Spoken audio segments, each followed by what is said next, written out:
साथियों, आज मैं जो कविता लेकर आया हूँ बुलडोज़र पर लेकर आया हूँ कि ये बुलडोज़र मुस्लिमों को तो जैसा नुकसान पहुँचा रही है मगर हमारा जो हिंदू समाज है उसको काफ़ी नुकसान पहुँचा रही है, क्योंकि इस देश में हम हिंदुओं की आबादी लगभग 80% है और मुस्लिमों की आबादी लगभग 20 या 22 के आसपास है। तो साथियों, इसको गौर से ज़रूर सुनना, क्योंकि मैं जो भी वीडियो बनाता हूँ हिंदू समाज, मुस्लिम समाज, सिख समाज, ईसाई समाज और न जाने कितनी जातियों में बंटने वाले लोग, जो गरीब तबका है, उसके पक्ष में मैं अपनी वीडियो बनाने की कोशिश करता हूँ कि बुलडोज़र क्या आई देश में, हर तरफ मची तबाही है और जिसे सरकारी कर देना था वो बिल्डिंग क्यों गिराई है। कि साथियों, जिनको आज अवैध बताकर गिराया जा रहा है उन बिल्डिंगों को या तो सरकारी कर देना चाहिए था, क्योंकि सरकार को बहुत सारी बिल्डिंगों की ज़रूरत पड़ती है, बहुत सारे अफसर दफ्तर बनाने की दफ्तर बनाने की, ऑफिस बनाने की ज़रूरत पड़ती है।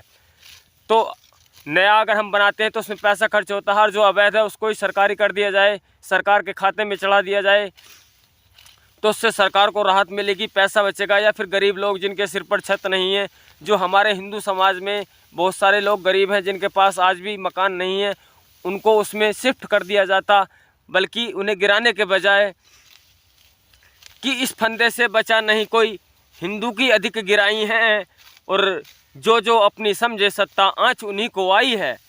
कि साथियों, इस फंदे से कोई नहीं बचा है, जबकि हमारा हिंदू समाज को इससे बहुत नुकसान हुआ है। हमारे हिंदू समाज में पंडित, ठाकुर, बनिया, त्यागी, बहुत सारी ऐसी जातियां हैं जिनको इसमें भारी नुकसान हुआ है, जिनकी बिल्डिंगें गिराई गई हैं, मगर उनको मनुवादी मीडिया, गोदी मीडिया, टीवी पे बैठने वाला मीडिया कभी नहीं दिखाता।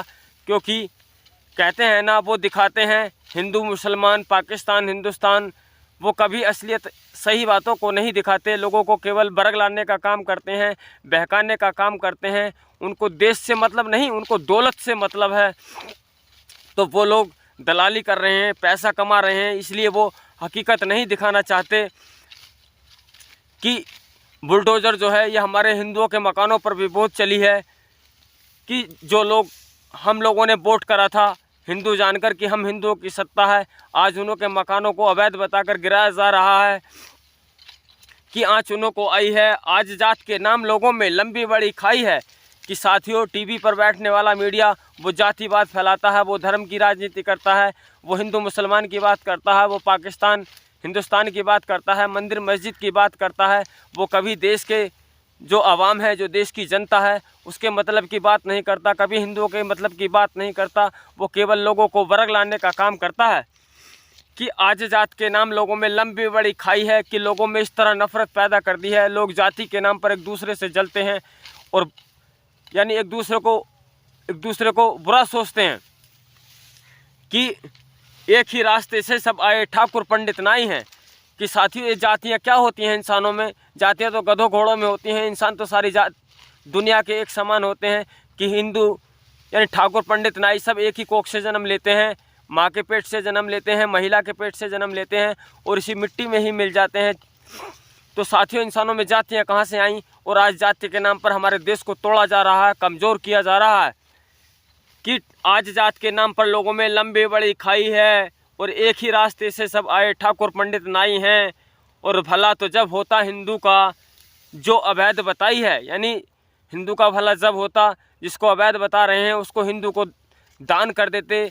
उसको जो हमारे हिंदू समाज में कोई ज़रूरी नहीं है 80 में ही गरीब लोग रहते हैं, हमारे ओबीसी में भी गरीब लोग रहते हैं और स्वर्ण समाज में भी गरीब लोग रहते हैं।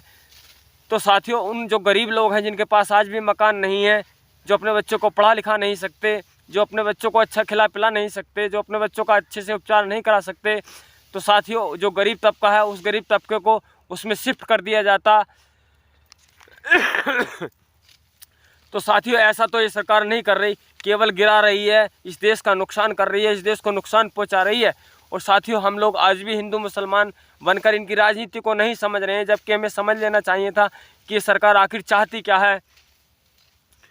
और साथियों, कि भला तो जब होता हिंदू का जो अवैध बताई है, और बहुत गरीब अभी हिंदू हैं, हिंदुआनी बहुत सताई हैं।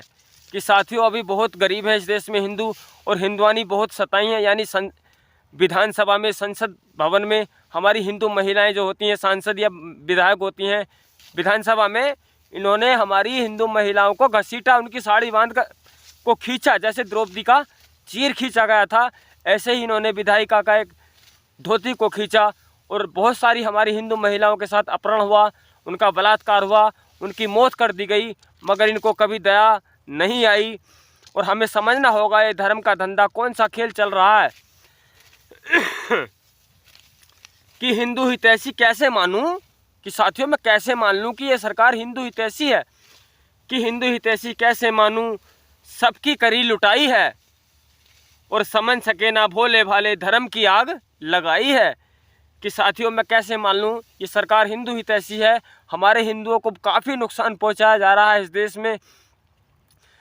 और साथियों कि यानी इतनी महंगाई कर दी है इस देश में, ज़्यादातर हिंदू लोग ही तो रहते हैं, तो हिंदुओं को यानी मूर्ख बनाया जा रहा है केवल धर्म के नाम पर।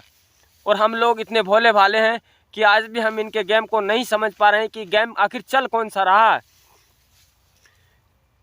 कि धर्म की आग लगाई है, यानी जो राजनीति चल रही है आज देश में, हिंदू मुसलमान की राजनीति चल रही है, और इस हिंदू मुस्लिम की राजनीति में हम हिंदुओं को नुकसान उठाना पड़ रहा है, सिखों को नुकसान उठाना पड़ रहा है, ईसाइयों को नुकसान उठाना पड़ रहा है, बौद्धों को नुकसान उठाना पड़ रहा है, जैनों को नुकसान उठाना पड़ रहा है। यानी जितने भी धर्म हैं हमारे हिंदुस्तान में, हमारे भारत में, सर्व समाजों को नुकसान उठाना पड़ रहा है।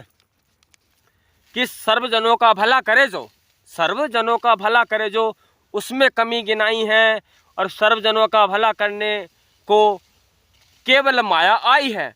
कि साथियों जो इस देश में सबका भला करने वाली पार्टी है कि वो बसपा है, यानी उसमें अनेकों प्रकार की कमियां निकालकर इन टीवी मीडिया ने लोगों को बहकाने का और वर्ग लाने का काम किया। लोगों को पता नहीं किस प्रकार की अफवाहें फैलाई जाती हैं। कोई कहता है मायावती दौलत की बेटी, कोई कहता है मायावती ने नोटों में आग लगाई, कोई कहता है मायावती ने हाथी पार्क बनवाई। अबे मूर्खों, हमें समझना चाहिए कि मायावती ने चाहे कुछ भी किया मगर प्रजा को कभी नहीं लड़ाया, प्रजा को कभी नुकसान नहीं पहुंचाया, प्रजा को कभी रोजगार से नहीं वंचित किया।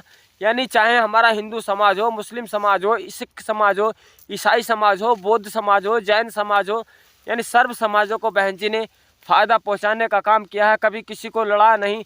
तो साथियों जो बहन जी हैं हम उनको केवल एससी की न समझें, चमार न समझें, दलित न समझें, उनको अपना कीमती वोट करें, क्योंकि बहन जी सर्व समाजों के हितैषी हैं। उन्होंने यहाँ सर्व समाजों को सम्मान देने का काम किया है।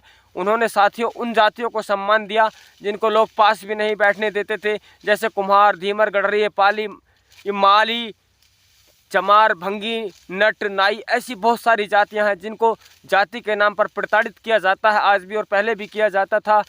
तो साथियों बहन जी को लोग ये कहकर, यानी जो टीवी मीडिया वो ये कहकर बहका देता है लोगों को कि मायावती जो है वो केवल दलितों की नेता है और किसी की नहीं। साथियों बहन जी एससी के साथ साथ सर्व समाजों की नेता हैं। बहन जी ने तो कभी जो ऊंची ऊंची जातियां हैं उनको भी सताने का काम नहीं किया, उनको आगे बढ़ाने का काम किया है। और बहन जी सर्व समाज को टिकट देकर सबको सम्मान देने का काम करती हैं। सबको बहन जी चाहती हैं कि इस देश में सबको जितने भी लोग हैं जिस बिरादरी का, उनको सबको उनकी हिस्सेदारी दी जाए। तो साथियों और वीडियो काफ़ी लंबा हो चला है, अधिक वीडियो लंबा ना करके मैं साथियों अपनी बात यहीं समाप्त करता हूं। और साथियों आपको मेरा वीडियो अच्छा लगा है तो वीडियो को जरूर लाइक करें और कमेंट जरूर करें। साथियों अगर आप मेरे चैनल पर साथियों नए हैं तो चैनल को सब्सक्राइब करके बेल को जरूर प्रेस करें। साथियों चलते हैं अगले वीडियो में, फिर मिलेंगे। जय भीम, जय भारत, नमो बुद्धाय।